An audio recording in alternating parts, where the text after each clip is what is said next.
Morning সবাইকে। কেমন আছো সবাই? আশা করছি সবাই অনেক ভালো আছো, সুস্থ আছো, আর আমিও ভালো আছি। তো সবাইকে নববর্ষের অনেক শুভেচ্ছা আর ভালোবাসা। আর আমাদের পরিবার থেকে এই দেখো আমাদের পুচকু, আর এই দেখো রিশুকে দেখবে, এই দেখো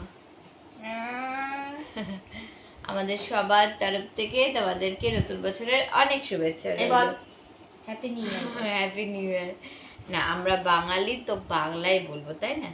তো এখন বাজে আমাদের ওই 9:30, কারণ এই দেখো উঠেছে 9টার সময়। তারপরে আমি একটু রেডি টেডি হয়ে ফ্রেশ হয়ে আসলাম। সব পড়ে আছে বিছানাটা, বাদ বাকি সব হয়ে গেছে। তো আমার সোনা এখন দোলনার মধ্যে খেয়ে দিয়ে খেলা করবে। আর দুদিন ধরে জানো তো, কদিন একটু রাত্রে একটু ঘুমাচ্ছিল, দুদিন ধরে আবার কি হচ্ছে, রাত্রে একটু ঘুমাচ্ছে না, অনেক রাত বাজিয়ে দিচ্ছে, 2টো, 2:30, 3টে হয়ে যাচ্ছে, 3:30। ও তারপরে ঘুমাই, আর আমার হচ্ছে সকালবেলা ঘুম ভাঙে না। তার সঙ্গে সঙ্গে আমার মাও জেগে থাকে। দাদা যখন করে না, মা ওরা ঘুম আসে না। তো সেই জন্য মাও আজকে লেটে উঠেছে, লেটে একেবারে নারিশুর পড়া ছিল, পড়তে দিয়ে এসে কাজ মাছ করা শুরু করেছে। আর বাবু এখন অনেকক্ষণই উঠেছে, এখন আবার একটু খাওয়া দাওয়া করে উঠে ফ্রেশ হয়ে গেছে। দেখো দিদি ফ্রেশ করে দিয়েছে।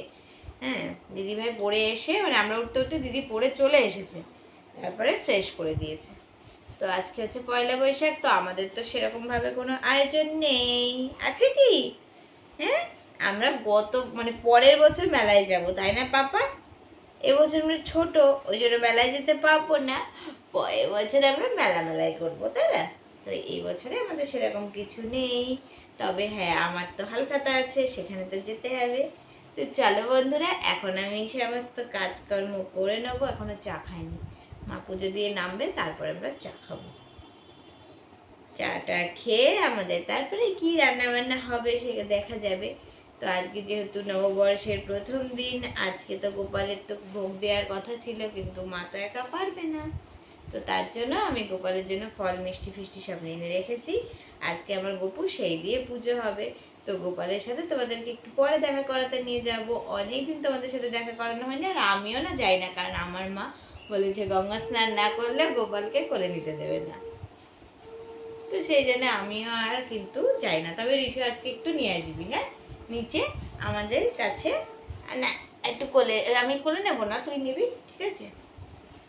চলো বন্ধুরা, আমরা বলে দাও, বল বল বল, বলে দাও, বল মিমিরা, আমি আগে একটু খাওয়া দাওয়া করে নিই, করে নিয়ে তারপরে দোলনায় থাকবো, আর মা কাজকর্ম করবে যেটুকু বাকি আছে। চলো পরে আসছি, তাই না? উড়বে না। এই দেখো বন্ধুরা, আজকে আমার মাম্মাম চাউমিন বানাচ্ছে সকালবেলা। এই দেখো চাউমিন হচ্ছে এখন। সস দেখো, সস নিয়ে বসেছে, সসগুলো দেবে, মশলা দেবে, রেডি হয়ে যাবে। ওর একটু ইচ্ছা হলে সকালবেলা চাউমিন খাওয়ার। কম দাও কম দাও কম দাও।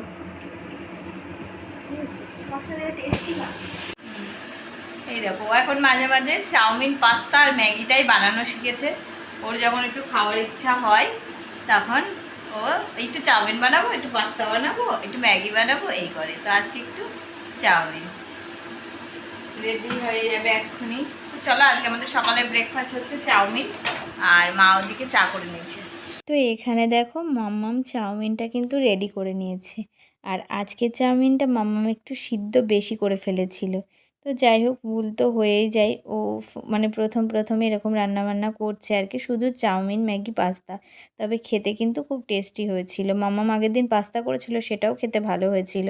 তো দেখো টেবিলে আমাদের দিয়ে দিয়েছে। আমি, মা, মেয়ে, মানে মাম্মাম সবাই মিলে কিন্তু নিয়েছি। আর সকালে ব্রেকফাস্ট চাউমিন, আর সাথে একটু চা করে নিয়েছি। তো যাই হোক, মেয়ের হাতের এই গরম গরম রান্না খেতে তো বেশ ভালোই লাগে। মামামকে বলছি এখন একটু মাঝে মাঝে রান্নাবান্না শিখবি। ওর এসব রান্নাবান্না শেখার ইচ্ছা নেই, ওর এইটা ভালো লাগে, ওই জন্য করে খাওয়াই। তো যাই হোক, তারপরে আমি চলে এসেছি দেখো মাংস ধুতে, যেহেতু আজকে পয়লা বৈশাখ। তো বন্ধুরা, এটা কিন্তু পয়লা বৈশাখের দিনেরই ব্লগ আর কি। তো ভিডিওটা এডিটের অভাবে দেওয়া হয়নি, আজকে আমি দিচ্ছি আর কি। তো সেই দিনটা আমরা কি কি করেছি, কিভাবে কাটালাম, সেটাই তোমাদের সাথে তুলে ধরছি। তো এখানে নিয়ে আসা হয়েছিল মাটন। তো তো আজকে যেহেতু পয়লা বৈশাখ বাজারে প্রচণ্ড ভিড়, তো সেই জন্য আমি আর যাইনি। কারণ বাবুকে রেখে 2 ঘন্টা বাজারে গিয়ে দাঁড়িয়ে থাকার মতো সময় নেই, কারণ প্রচণ্ড তখন কান্নাকাটি শুরু করে দেবে। তো এটা হচ্ছে স্নেহার বাবা, মানে চঞ্চল দাদাভাইয়ের দিয়ে সকালবেলা কিন্তু আনা হয়েছিল, আমাদের বাড়িতে পড়া ছিল, তো তার জন্য। তারপরে কিন্তু আমি স্নান করে নিয়েছি, আর মা ছেলের কিন্তু দুজনেরই স্নান হয়ে গেছে। আর আজকে হচ্ছে আমার বাবুর হচ্ছে ফটোশ্যুট হবে 1 মান্থের। 1 মান্থ হয়ে গেছে, কিন্তু বেশ কয়েকদিন হলো কিন্তু ফটোশ্যুট করা হয়নি। আমার মাম্মামের ইচ্ছে ছিল পয়লা বৈশাখের দিনই করা হবে। তো ওকে দেখো এইভাবে রেডি করে বিছানার উপর দেওয়া হয়েছে ফটোশ্যুট করার জন্য।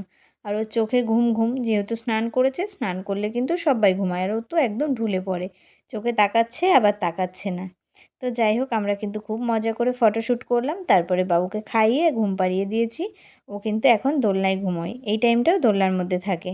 তারপরে আমি চলে এসেছি রান্নাঘরে, মাকে বললাম পুজো দিতে চলে যাও, যেহেতু আমার গোপাল সোনাকেও আজকে নতুন ড্রেস পরাবে, তো তার জন্য কিন্তু একটু দেরি হবে। ওই জন্য মাকে বললাম তুমি পুজো দিতে যাও, আমি রান্না করছি। আর আজকে যেহেতু পয়লা বৈশাখ ছিল বলে রাতে ঘুম না হলেও অনেকটা সকাল সকাল উঠেছি। বছরের প্রথম দিন কাজকর্ম পড়ে থাকলে কিন্তু ভালো লাগে না। তো সেক্ষেত্রে আমাদের মানে 11টার মধ্যে সমস্ত সকালের কাজ হয়ে গেছিলো। তারপরে কিন্তু আমরা গুছিয়ে রান্না করতে এসেছি। তো আজকে রান্না আমিই করব বললাম, তো আজকে শুধু রান্না হবে মাটন। আর ওদিকে কড়াইতে দিয়েছি উচ্ছে, কুমড়ো, একটু পটল, একটা গাজর ছিল, সব কিছু কুচিয়ে ফ্রাই করতে দিয়েছি, একদম ভাজা ভাজা হবে। আর সাথে মাটনটা হবে, আর সাদা ভাত। তো চলো, এটা হচ্ছে দুপুরের মেনু। তো এদিকে কড়াইটা গরম করে দেখো আলু দিয়ে দিয়েছি মানে ফ্রাই করতে। আলুগুলো ফ্রাই করে তুলে নেব। এবছর পয়লা বৈশাখে সেরকম আর কিছু আয়োজন আর প্ল্যান কিছুটাই মানে কিছুই নেই বলতে পারো। গত বছরে তো তোমাদের দাদাভাইয়ের দিন বাড়ি ছিল, তো মেলা দেখতে যাওয়া, ঘুরতে যাওয়া, অনেক কিছুই হয়েছে। আর প্রত্যেক বছর জানো তো, প্রত্যেক বছরই কিন্তু আমরা ওই চৈত্র সেলের মেলাতে পয়লা বৈশাখের দিন বেশ খানিকক্ষণ গিয়ে টাইম পাস করি, ভীষণ ভালো লাগে, প্রচণ্ড ভিড় হয়। এবার যেহেতু বাবু একদমই ছোট্ট, তো সেই জন্য কিন্তু আমি যে বেরোবো না। তবে রিশুকে আমি আগের দিন কিন্তু এক পাক ঘুরিয়ে নিয়ে এসেছিলাম। তাই আমি বলেছিলাম দিদুনের সাথে তুমি রাত্রে গিয়ে কিন্তু ওখানে যেতে পারো, কারণ ওখানে না খুব সুন্দর সুন্দর অনুষ্ঠান হয়, গান হয়, হ্যাঁ অনেকে আসে আর কি। তো সেই জন্য আমরা সবাই গিয়ে বসি। তো এবছর আর সেরকম প্ল্যান নেই আমাদের, তবে রিশুর প্রোগ্রাম আছে, রিশু বললো আজকে যাব না, আমি সেই দিনই একেবারে যাব। তো এখানে দেখো আলুগুলো ভালো করে কিন্তু ভাজা হয়ে গেছে। এখন আমি কিন্তু আলুগুলোকে তুলে নেব আস্তে আস্তে। আর এখানে দেখো মানে সব মশলা একেবারে মিক্সার মধ্যে দিয়ে দিয়েছি, দিয়ে পিষে নেবো। আর এই যে উচ্ছে কুমড়োটাও কিন্তু ভাজা হয়ে গেছে প্রায়। আর এখন দেখো আলুগুলো পুরোপুরিভাবে ভাজা হয়ে গেছে, এখন কিন্তু এই যে এইভাবে তুলে নেব। আর মটনটাকে যেহেতু একদম সিম্পলভাবে রান্না করব, তো সেই জন্য কিন্তু সেইভাবে আর রেসিপি ব্লগ তোমাদের সাথে শেয়ার করব না। কারণ আমি আজকে আর বেশি মশলাপাতি দিয়ে কিন্তু মাটন রান্না করতে পারবো না, একদম আমাকে হালকা পাতলা খেতে হবে। তো তার জন্য দেখতেই পেলে মিক্সার বাউলের মধ্যে একদম অল্প মশলা দিয়েছি।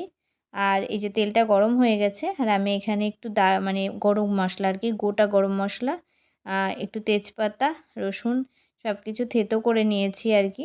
তারপরে তেলে দিয়ে দিয়েছি। আর গোটা গরম মশলাটা ভালো করে দেখো ফ্রাই হয়ে গেছে, রসুনগুলো ভালো করে ফ্রাই হয়ে গেছে। এখন দিয়ে দেবো চিনি। চিনি দিয়ে নাড়াচাড়া করে তারপরে দিয়ে দেবো কিন্তু পেঁয়াজ কুচি। আর পেঁয়াজ কুচি ভালো করে ভেজে নিয়ে তারপরে দেবো টমেটো কুচি। তো এইভাবে কিন্তু মানে যখনই আমি যে কোনো মাংস আর কি রান্না করি আর কি, মাটন চিকেন যাই হোক, তো এইভাবে গরম মশলাটা দিয়ে থাকি। তো এইভাবে গরম মশলাটা দিয়ে এইভাবে কিন্তু ফ্রাই করে নিই, এইভাবে করে দেখবে বেশ টেস্টি হয়। আর চিনিটা যেহেতু মশলা কষানোর সময় দিলে কিন্তু স্বাদটা ভীষণ ভালো হয়। তো এটা আমার মায়ের থেকে শেখা। ওই যে বলে না সব কিছুই কুটিকাটি মায়ের থেকেই পাওয়া, সব শিক্ষাই মায়ের থেকে পাওয়া, তো এটাও আমার ক্ষেত্রেও তাই। তো যাই কুটিকাটি আমি করি না কেন, সেটা মায়ের থেকেই মানে শেখা আর কি।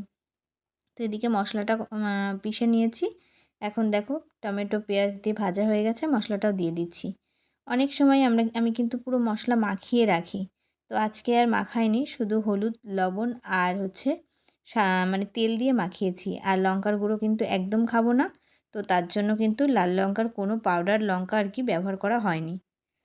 তো এইভাবে দেখো মশলাটাকে এবার একটু নাড়াচাড়া করে নেব, ভালো করে নাড়াচাড়া করে নিয়ে তারপরে কিন্তু মাংসটাকে দিয়ে দেবো। তো ওই যে বললাম রেসিপি ব্লগ কোনো কিছু শেয়ার করিনি, তবে একটু বলেই দিলাম যে আমি কিভাবে রান্না করছি। তো আজকের মাটনটা কিন্তু আমি এইভাবেই রান্না করছি, দেখতে পাচ্ছ একদম হালকা। আর উপরে দেখো চর্বিটাও পড়ে গেছে, তো এই চর্বিটাকে আবার তুলে নেব, কারণ যে কোনো টাইমে কি চর্বিটা বেশি আগে দিলে কি হয়, তেলটা বেরিয়ে যায়।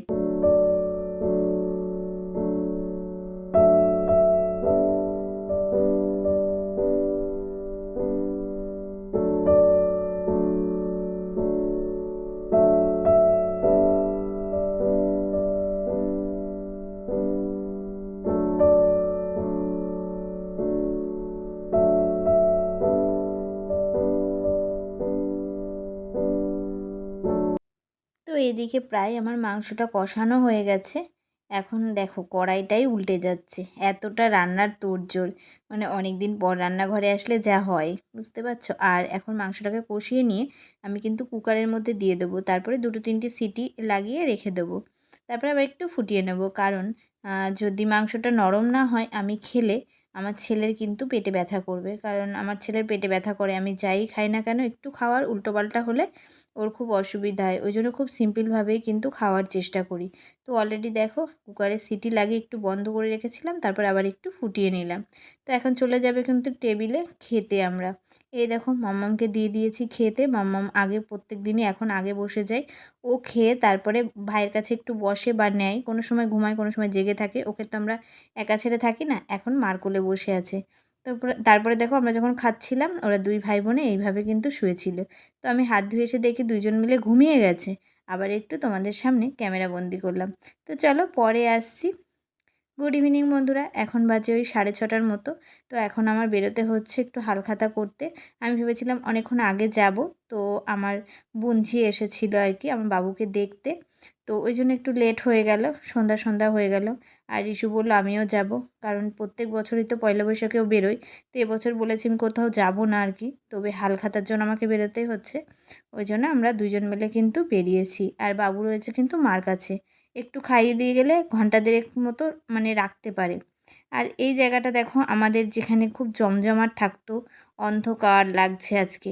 ঠিক আজকে যেহেতু পয়লা বৈশাখ মঙ্গলবার ছিল, ঠিক শনিবার রাত 3টে মানে শনিবারই বলো কি রবিবার সকাল হবে আর কি, ভোরের দিকে এটা শর্ট সার্কিট হয়ে পুরো আগুন লেগে যায়। ওখানে ছিল 6-7টা দোকান, পুরো পুড়ে ছাই হয়ে যায়। তো ওখানে পুরো অন্ধকার হয়ে গেছে। আর যেহেতু পয়লা বৈশাখের প্রচুর মাল দোকানে ছিল সব পুড়ে ছাই। তো যে মালগুলো অল্প অল্প কিছু তুলে তারা তাঁবু টাঙিয়ে কিন্তু আবার ব্যবসা শুরু করেছে, তারা কিন্তু হেরে যায়নি। তো খুব দুঃখজনক ঘটনা, মানে কি বলবো, আজকে আমি দেখলাম আজ 3 দিন পরে, কারণ এই জায়গাটা আসা হয়নি। তো এর ওপর দিয়ে কিন্তু আমাকে আসতে হলো আজকে। হালখাতা করতে যাচ্ছি, তাই তোমাদেরকে দেখাতে পারলাম। তো ভীষণ খারাপ লাগছিল। তো চলো, আর এই রাস্তাটায় অনেক দিন পর আসলাম। এটা হচ্ছে আমার সেই পুরনো বাড়ির রাস্তা আর কি। তো এদিকে তো অনেক দিনই আসেনি। তো চলো, কারণ হালখাতা তো আমার এই দিকেই আছে, কারণ আমি যেখানে ছোটোখাটো একটু গোল্ডের জিনিস বানাই সেই দোকানে। এই যে চলে এসেছি দাদার দোকানে, আর টোটো রিজার্ভ করে নিয়ে এসেছি, আর রিজার্ভ করেই যাব। তো এখানে দেখো দাঁড়িয়ে গেছি দোকানে। আর এখানে খুব আপ্যায়ন হয় জানো তো, দাদা খুব ভালো করে হালখাতার দিনে অনুষ্ঠান করে, খাওয়া দাওয়া থাকে।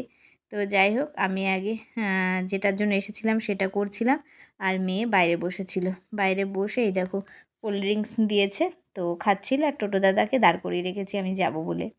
তো তারপরে দেখো সোজা টোটো করে চলে এসেছি বাড়ি। এসে দেখি আমার ভাসুরের ছেলে আর কি, রিশুর দাদা, তো এসে বসে আছে, দিদুনের সাথে গল্প করছে। কাকিমা কি নিয়ে এসেছো? মিষ্টি। তো 2 প্যাকেট মিষ্টি দেখো 2জন মিলে ওরা ভাগাভাগি করে খাওয়া দাওয়া করছিল। তারপরে দেখো আমার বাবুর ফিটার বোতলটাকে একটু ফুটিয়ে নিচ্ছিলাম। তোমাদেরকে আগের ভিডিওতেও বলেছিলাম বাবু ব্রেস্ট ফিডিংয়ে অসুবিধা হয়, তার জন্য এই বোতলে করে দুধ বার করে মানে খাওয়ানো হয় আর কি। তো যাই হোক, তারপরে একটু চা করে নিয়েছি। তো চলো বন্ধুরা, আজকের ভিডিওটা কেমন লাগলো অবশ্যই কমেন্টে জানিও। এটাই ছিল আমাদের পয়লা বৈশাখের সারা দিনের ব্লগ। এইভাবেই কিন্তু আমরা কাটিয়েছি। কে কেমনভাবে কাটিয়েছে অবশ্যই কমেন্টে জানিও। তো আজকের মতো টাটা, সবাই ভালো থেকো, সুস্থ থেকো।